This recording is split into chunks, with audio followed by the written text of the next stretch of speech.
জাতীয়করণের ঘোষণা নিতে পেরেছে, সেদিন তাদের সকল ধরনের ভয়ভীতি দূর হয়ে যাচ্ছে। এই লাঠি, এই গুলি, এই পুলিশ ব্রিগেড, এটা আমাদের কাছে কিছু নয়। যদি বাংলাদেশে শান্তিপূর্ণভাবে সুনাম অর্জন করতে চান, ইবতেদায়ী শিক্ষকদের যেই দাবি নিয়েছে অত্যন্ত সহজ দাবি।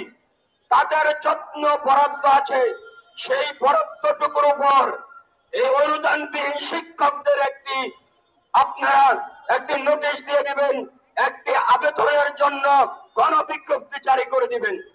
আর অনুদানভুক্ত শিক্ষক ভাইদের যে ফাইলটি প্রধান উপদেষ্টার কার্যালয়ে গিয়েছে, এটাকে এই কোরআনের মাধ্যমে যাচাই বাছাইয়ের কথা বলে এই নাটক বন্ধ করুন।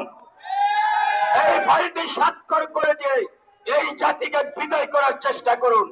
আমরা অতি সহজ শর্ত দিয়েছি, 80 টাকার উপর একটি বিজ্ঞপ্তি জারি করবেন, প্রস্তাবিত ফাইলটা স্বাক্ষর করে দেবেন।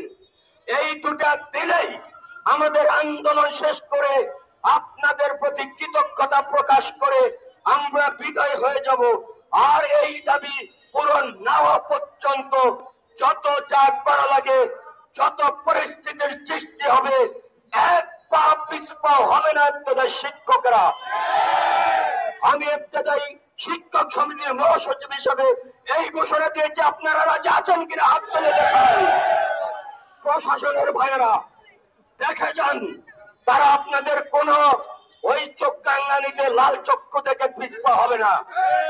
তাই এই মিছিল শুরু হওয়ার আগেই আপনারা আমাদের সুসংবাদ নিয়ে আমাদের মাঝে হাজির হবেন, আমি এই আশা ব্যক্ত করে আমার বক্তব্য এখানে শেষ করলাম।